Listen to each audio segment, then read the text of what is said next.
So students, आज की video बहुत ही ज़बरदस्त होने वाली है। सो जो लोग नए हैं जल्दी से चैनल को सब्सक्राइब करो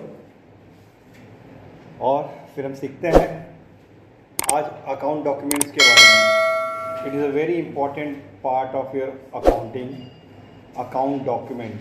आज की वीडियो देखने के बाद आप लोगों को दो चीज़ें एकदम क्लियर हो जाएंगी। जैसे डॉक्यूमेंट्स का डे बाय डे बिजनेस में क्या यूज़ होता है, और दूसरी बात कैसे हम डॉक्यूमेंट्स को फिल करते हैं। And it is a very important, क्योंकि अगर आप कहीं भी अगर जॉब करोगे तो ये डॉक्यूमेंट्स आपके सामने आएंगे। अच्छा, जो भी ट्रांजेक्शन्स रिकॉर्ड होते हैं वो डॉक्यूमेंट को देख कर ही होते हैं। फिर आप अगर जॉब कर रहे हैं एज अकाउंटेंट तो आपको भी डॉक्यूमेंट्स फिल करने होंगे और फिल करने आना चाहिए। Clear?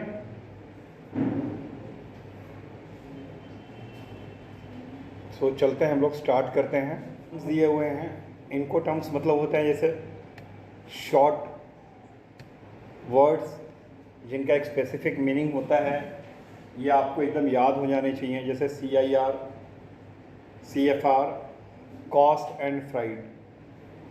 CFR, cost and freight.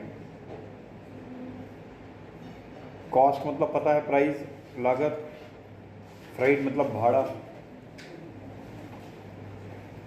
CIF, cost, insurance and freight. CIP, carriage and insurance paid to. CPT, carriage paid to. FOB, free on bond. आगे बढ़ते हैं। Account documents. आप स्क्रीन पे एक फ्लो चार्ट देख सकते हैं। अगर कोई बिजनेस है, मान लीजिए अगर आप लोग बिजनेसमैन हो, आपका बिजनेस है या किसी बिजनेस के अकाउंटेंट हैं, तो परचेस ऑर्डर, भाई हमें सप्लायर से माल मंगाना है तो हम उसको परचेस ऑर्डर भेजेंगे कि नहीं भेजेंगे, बताइए? भेजेंगे ना। तो परचेस ऑर्डर, आपने ऑर्डर भेजा, इस बात के कैसे वो करोगे, मतलब डिस्क्राइब करोगे? तो आपको इसको एक डॉक्यूमेंट बनाना होगा परचेस ऑर्डर के नाम से, और उसमें क्या क्या ऑर्डर करना है आपको, सामान, उस सारे सामान की डिटेल्स, क्वांटिटी वगैरह होनी, अगर अमाउंट पता है तो अमाउंट होना चाहिए। इसके अलावा कुछ और भी इम्पोर्टेंट चीज़ें रहेंगी, जैसे किस डेट को आप उस ऑर्डर को बना रहे हो, वो ऑर्डर किस डेट को भेज रहे हो, तो डॉक्यूमेंट पे पड़ा होना चाहिए कि नहीं वो डेट। इसी तरह उस ऑर्डर का एक नंबर भी तो होगा। भाई आप कई सप्लायर्स को ऑर्डर भेजते हो तो उस ऑर्डर को आप कैसे ट्रैक करोगे, तो उसको ऑर्डर नंबर से ट्रैक करेंगे हम कि फला ऑर्डर इस डेट को इस ऑर्डर नंबर से भेजा गया।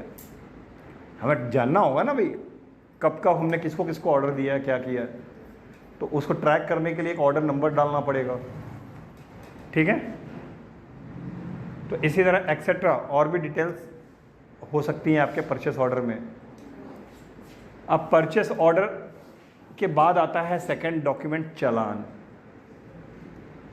अब ये आपके लिए नहीं है, ये सामने वाली पार्टी के लिए। जब आपको वो सामने वाली कंपनी जिससे आपने ऑर्डर मांगा है, तो ऐसा नहीं कि ये डॉक्यूमेंट आपको नहीं बनाना है, आपको भी बनाना पड़ सकता है।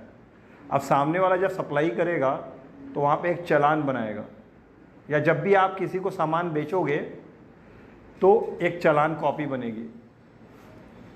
सपोज टू आप एक बाइक शोरूम में काम कर रहे हैं या कार शोरूम में काम कर रहे हैं एज अ अकाउंटेंट, ठीक है? तो जब भी गुड्स आपके गोडाउन से बाहर जाएगा तो वहाँ पे एक डॉक्यूमेंट क्रिएट होगा, चालान। चालान में जो गुड्स बिजनेस से जा रहे हैं उनकी डिटेल्स होगी, उनका नाम होगा, कितनी क्वांटिटी है वह होगा, लेकिन उसमें अमाउंट नहीं होगा, पैसा नहीं लिखा होगा। ये डॉक्यूमेंट केवल ये बताता है कि हमारे गोडाउन से ये स्टॉक बाहर गया है। अब इसके अलावा और क्या डिटेल्स होगी, तो डेट होगा, जिस डेट को स्टॉक बाहर जा रहा है चालान उसी डेट को बनेगा। चालान का नंबर होगा, अच्छा, वो चालान, वो गुड्स जो जा रहा है स्टॉक, वो किसी ऑर्डर मिला होगा उसके बदले जा रहा है। हाँ, तो किस ऑर्डर के अगेंस्ट वह चालान बना रहे हो? भाई पार्टी ने ऑर्डर दिया, तो वो ऑर्डर जो है, उस ऑर्डर के बिहाफ सामान बेचा जा रहा है ना, तो उस चालान पे वह वाला ऑर्डर नंबर भी मेंशन होगा जिस ऑर्डर का सामान जा रहा है। समझ रहे हैं आप लोग इस बात को? हाँ। फिर कंसाइनमेंट नोट, जब स्टॉक बाहर जाएगा बिजनेस से, कहाँ जाएगा? ट्रांसपोर्ट वाले के यहाँ। ट्रांसपोर्टेशन वाला फिर वहाँ पे डॉक्यूमेंट बनाएगा। अब वो 5 कॉपी, एक ही डॉक्यूमेंट के 5 कॉपी क्रिएट करेगा, और वो डॉक्यूमेंट कहलाता है कंसाइनमेंट नोट। उस पर क्या डिटेल्स होती है? उस पर डिटेल्स भरी जाती है आपका कंसाइनमेंट नंबर, ठीक है, कंसाइनी का नाम पता, कंसाइनर का नाम पता, कितने पैकेट्स हैं, उन पैकेट्स की वेट कितनी है, वगैरह वगैरह। ये डिटेल्स उस कंसाइनमेंट नोट में भरी जाएंगे। चीज़ें समझ में आ रही हैं?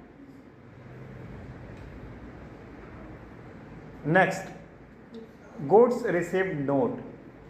अब जैसे माल रिसीव होगा, भाई ट्रांसपोर्ट से माल आया आपके पास, तो अब जब आप उसको रिसीव करेंगे तो आप एक GRN बनाएंगे।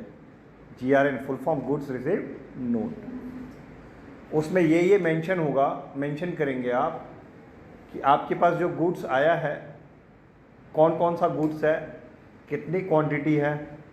अगर कोई गुड्स उसमें डैमेज है या ख़राब है तो उसको आप रिजेक्ट करेंगे, वो भी मेंशन करेंगे, वो सब रिमार्क वगैरह में लिखेंगे आप। अब इसके अलावा कुछ इंपॉर्टेंट डिटेल्स, जैसे जो गुड्स आया है वो किस चालान नंबर से आया है और किस डेट को आया है आपके पास, तो वह डेट, चालान नंबर, चालान की डेट, फिर किस ऑर्डर का था वो ऑर्डर नंबर और उस ऑर्डर की डेट, ये सारी चीज़ें आप मेंशन करेंगे। और GRN बनने के बाद फिर डॉक्यूमेंट बनता है अगला, इनवॉइस, बिल, ठीक है। अब वह बिल मतलब एक प्रूफ हो गया उतने सामान का कि इतना सामान परचेज या सेल हुआ है, ठीक है। उसके बाद आता है डेबिट नोट। डेबिट नोट जो होता है, डेबिट नोट या क्रेडिट नोट, दोनों में से, जैसे कोई वापसी करनी है, अगर आपको रिटर्न करना है गुड्स, आपने माल खरीदा और वो ख़राब निकला, तो यार हम देखो पार्टी से जब खरीदते हैं तो परचेज अकाउंट डेबिट होता है, पार्टी अकाउंट क्रेडिट होता है। तो अब हम उसको गुड्स रिटर्न कर रहे हैं, तो भाई जितना माल वापस कर रहे हैं, अब मान लो 1 लाख का माल था, 20,000 का माल वापस कर दिया डिफेक्टिव होने की वजह से, तो अब आप उसको 80,000 रुपया देंगे ना, 80,000 ही देंगे ना। बात समझ में आ रही है?